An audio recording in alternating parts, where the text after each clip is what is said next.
Assalamualaikum warahmatullahi wabarakatuh. Bismillahirrahmanirrahim. Alhamdulillahirabbil alamin.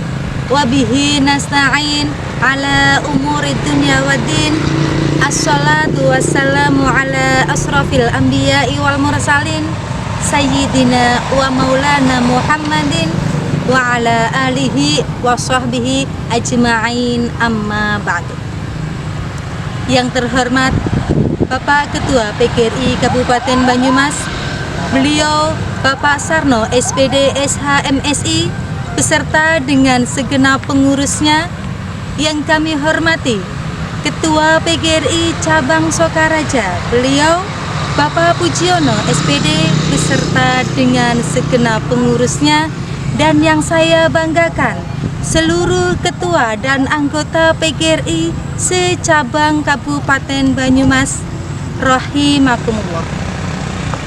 Puji syukur kehadirat Ilahi Robbi yang senantiasa memberikan rahmat dan barokahnya kepada kita semua, sehingga alhamdulillah pada sore yang cerah ini, di hari yang ke-7 bulan Ramadan, kita masih diberi umur panjang, kesehatan, dan kekuatan dalam menjalankan rangkaian ibadah di bulan suci Ramadan ini. Sholawat serta salam semoga senantiasa tercurahkan kepada beliau, Shahibus Syafa'ah Nabiullah Muhammad Sallallahu Alaihi Wasallam. Semoga kita semuanya senantiasa mendapatkan syafaat beliau fid dunya hatal akhirah. Allahumma amin. Pemirsa dimanapun Anda berada, marilah kita buka acara ngaji bareng bersama PGRI Kabupaten Banyumas dengan membaca basmalah bersama-sama. Bismillahirrahmanirrahim. Terima kasih, semoga dengan wasilah basmalah tadi, acara ngaji bareng akan mendapatkan ridho dan barokah dari Allah Subhanahu wa Ta'ala. Allahumma amin. Jemaah ngaji bareng bersama PGRI Kabupaten Banyumas, rahimakumullah. Perkenalkan, kami perwakilan dari PGRI Cabang Sokaraja. Saya Ulfa Zureda SPDI, Guru SD Negeri Sokaraja Kidul, dan sudah hadir bersama kita beliau Ustadz Yusuf Sabiq Zainuddin, Kepala SDIT An-Nida Sokaraja. Beliau akan menyampaikan tausiah dengan tema sholat tarawih. Pemirsa yang berbahagia, mari kita simak dan dengarkan bersama-sama tausiah dengan tema sholat tarawih bersama beliau Ustadz Yusuf Sabiq Zainuddin SPDI. Waktu sepenuhnya kami persilahkan. Assalamualaikum warahmatullahi wabarakatuh. Innal hamdalillah nahmaduhu wa nasta'inu wa nastaghfiruh wa na'udzu billahi min syururi anfusina wa min sayyiati a'malina. May yahdihillahu fala mudhillalah wa may yudlil fala hadiyalah. Asyhadu an la ilaha illallah wa asyhadu anna Muhammadan abduhu wa rasuluh. Allahumma shalli wa sallim ala Muhammadin wa ala alihi wa ashabihi wa man tabi'ahum bi ihsanin ila yaumiddin. Qala Allah Ta'ala fi kitabil karim, a'udzu billahi minasyaitonir rajim. Bismillahirrahmanirrahim. Ya ayyuhalladzina amanu taqullaha wa qulu qawlan sadida yuslih lakum a'malakum wa yaghfir lakum dzunubakum wa may yuti'illaha wa rasulahu faqad faza fawzan 'azima. Wa qala Rasulullah sallallahu alaihi wasallam, man salaka tariqan yaltamisu fihi ilman sahalallahu lahu tariqan ilal jannah. Barang siapa yang berjalan untuk mencari ilmu Allah Subhanahu wa Ta'ala, maka Allah akan mudahkan baginya jalan ke surga. Shadaqallahul adzim wa shadaqa rasul. Alhamdulillah, para pemirsa ngaji bareng PGRI Kabupaten Banyumas rahimakumullah. Kita panjatkan puja dan puji syukur kehadirat Allah Subhanahu wa Ta'ala, yang mana pada kesempatan sore hari yang berbahagia ini kita bisa bersama-sama bermuajahah, bertatap muka, bertolabul ilmi di tempat yang mulia ini dalam rangka melaksanakan kewajiban kita, yaitu ngaji bareng PGRI Kabupaten Banyumas yang dirahmati oleh Allah Subhanahu wa taala. Semoga Allah Subhanahu wa taala berikan kepada kita hidayah petunjuknya. Karena hidayah adalah sesuatu hal yang termahal yang Allah berikan kepada setiap individu hambanya. Inayah pertolongannya setiap 5 waktu kita hanya meminta kepada Allah dalam sholat kita. Iyyaka na'budu wa iyyaka nasta'in. Hanya kepadamu kami menyembah dan hanya kepadamu kami meminta pertolongan. Inayah magfirah ampunannya. Semoga Allah Subhanahu wa taala mengampuni dosa-dosa kita dan semoga Allah Subhanahu wa taala mewafatkan kelak kita dalam keadaan husnul khatimah. Amin ya rabbal alamin. Para pemirsa ngaji bareng PGRI Kabupaten Banyumas, yang kedua, salawat dan salam kita haturkan kepada junjungan Nabi Agung, Nabi besar, Habibina Muhammad sallallahu alaihi wasallam beserta keluarganya yang beliau cintai, para sahabat yang senantiasa mengikuti perjuangan beliau, para tabi'in, tabi'ut tabi'in hingga umatnya yang sampai hari ini masih tetap istiqomah menjalankan syariat Rasulullah sallallahu alaihi wasallam. Karena beliaulah idola kita, beliaulah teladan kita, beliaulah uswatun hasanah bagi kita, beliaulah yang akan memberikan syafaat kelak di yaumil qiyamah. Mudah-mudahan kita yang hadir online ini mendapatkan syafaat dari Rasulullah sallallahu alaihi wasallam. Amin Allahumma amin. Para pemirsa ngaji bareng bersama PGRI Kabupaten Banyumas rahimakumullah. Di dalam bulan suci Ramadan kita dianjurkan, bahkan sangat ditekankan, kita melakukan ibadah yang lebih baik daripada ibadah yang lain. Dalam hadis Rasulullah SAW, Rasulullah SAW bersabda, "Man qama Ramadan imanan wahtisaban, ghufira lahu ma taqaddama min dambi." Barang siapa yang berdiri untuk menegakkan sholat di tengah malam dengan mengharap ridho dan ikhlas karena Allah Subhanahu wa taala, maka Allah akan mengampuni dosa-dosanya yang terdahulu. Kemudian ulama membahas tentang hadis ini menjadi salah satu landasan di mana kita disunahkan untuk melaksanakan namanya taraweh. Taraweh itu asal kata dari tarwihah, artinya duduk sebentar, kemudian tumaninah dan sholat. Jamaknya adalah taraweh, berarti banyak melakukan gerakan-gerakan disertai dengan banyaknya rakaat.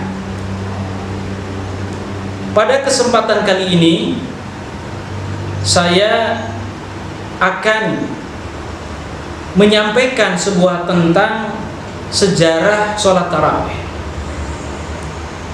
Pada zaman Rasulullah SAW pertama didirikan saat Rasulullah SAW sudah bermukim di Madinah atau tahun kedua Hijriah.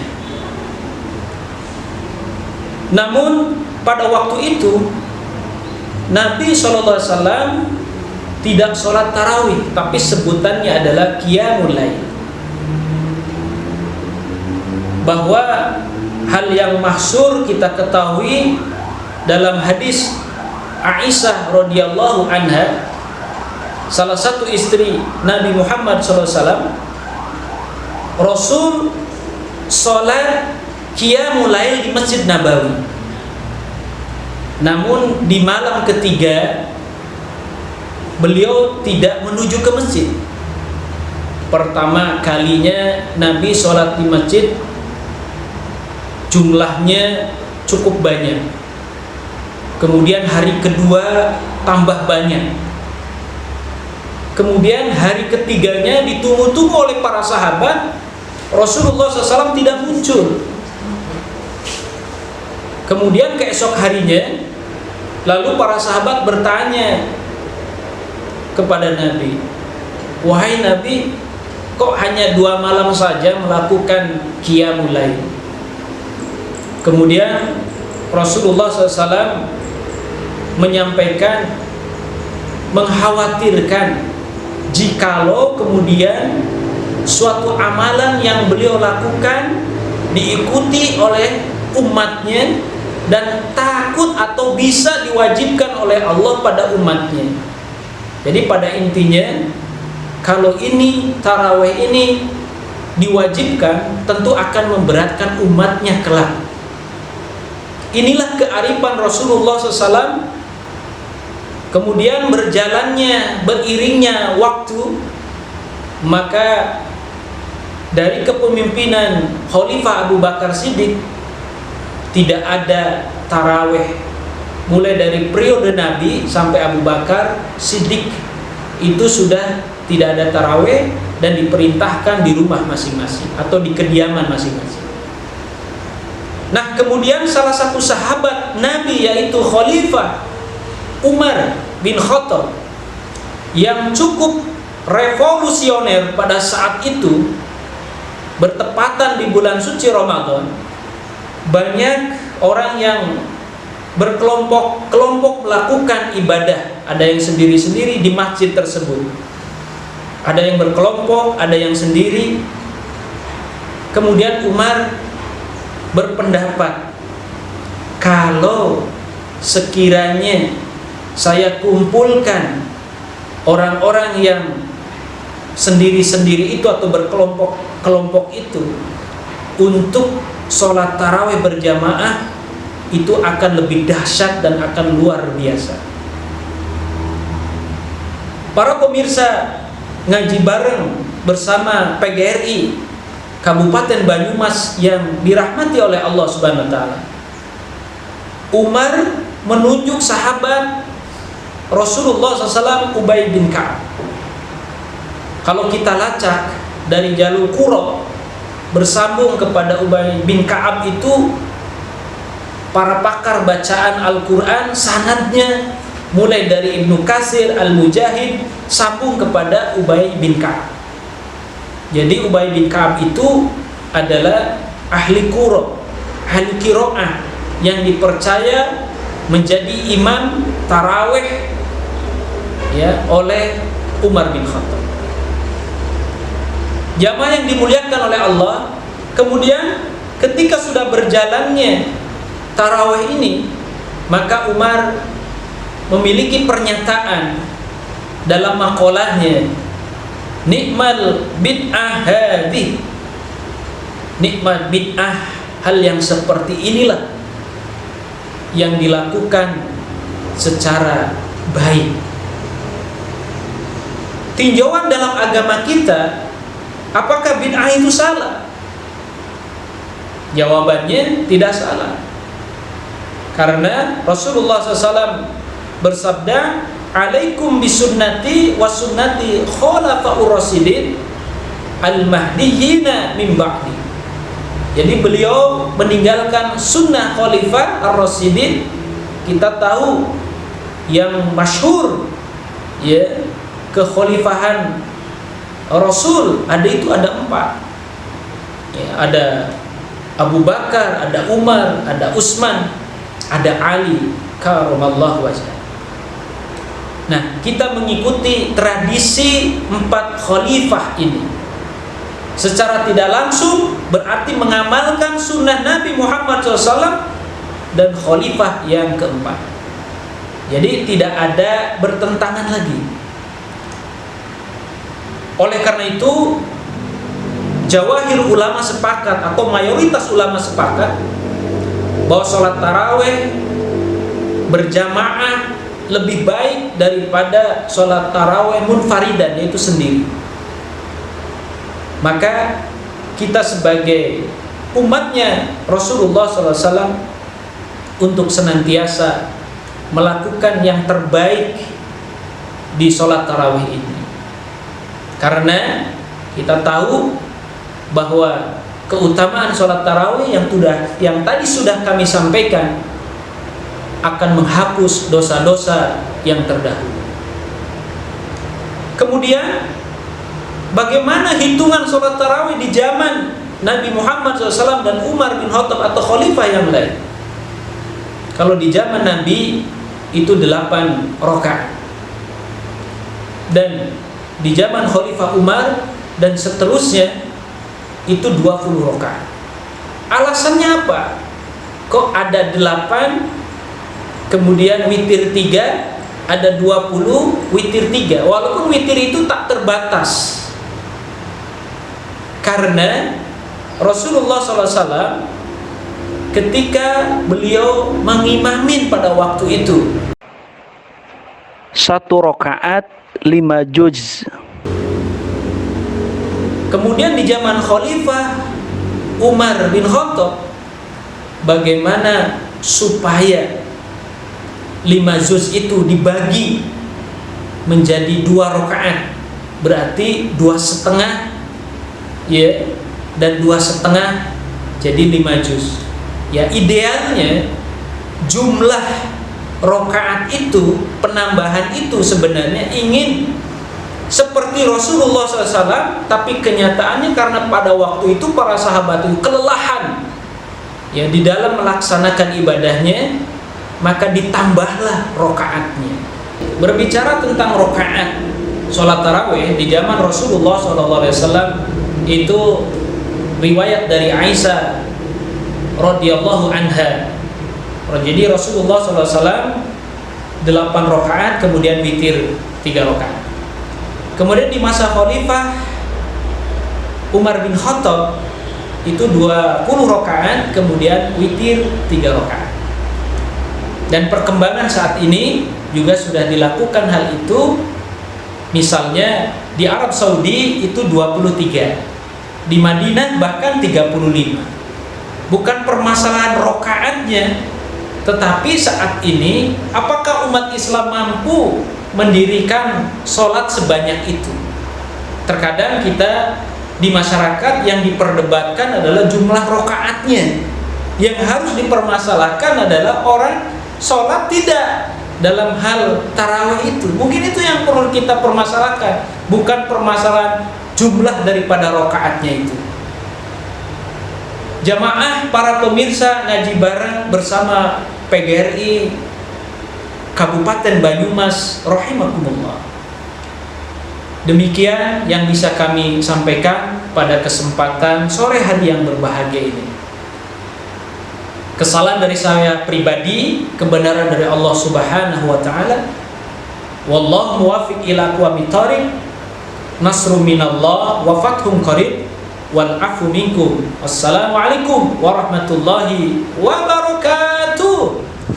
Pemirsa ngaji bareng bersama PGRI Kabupaten Banyumas rahimakumullah. Telah kita simak dan kita dengarkan bersama-sama tausiah dengan tema sholat tarawih yang disampaikan oleh beliau Ustadz Yusuf Sabiq Zainuddin SPD. Dari apa yang disampaikan oleh beliau bisa kita tarik kesimpulan. Yang pertama, tentang simpati dan toleransi. Penerimaan atas perbedaan pandangan dalam ibadah dan kepercayaan. Dari segi tradisi spiritual, kita dapat mengambil kesimpulan bahwa perjalanan tarawih menjadi simbol kesungguhan dalam melaksanakan ibadah. Dan yang terakhir, dari segi kontinuitas peradaban, sholat tarawih membuktikan keseimbangan antara keberagaman dan solidaritas umat Islam. Semoga apa yang disampaikan oleh beliau bisa bermanfaat bagi kita semuanya dan bisa menambah iman dan Islam kita, takwa kita kepada Allah Subhanahu wa taala. Jamaah ngaji bareng bersama PGRI rahimakumullah. Marilah kita akhiri pengajian ngaji bareng ini dengan membaca doa kafaratul majlis bersama-sama. Bismillahirrahmanirrahim. Subhanakallahumma wa bihamdika asyhadu an la ilaha illa anta astaghfiruka wa atubu ilaik. Amin ya rabbal alamin. Sebelum saya akhiri, ada pantun dari kami. Manis-manis si buah kurma. memang manis terasa gula. Selamat menanti berbuka puasa buat Bapak Ibu dimanapun Anda berada. Dari kami selaku pembawa acara, apabila banyak salah kata, kami mohon maaf yang sebesar-besarnya. Wallahul muwafiq ila aqwamit thoriq. Wassalamualaikum warahmatullahi wabarakatuh.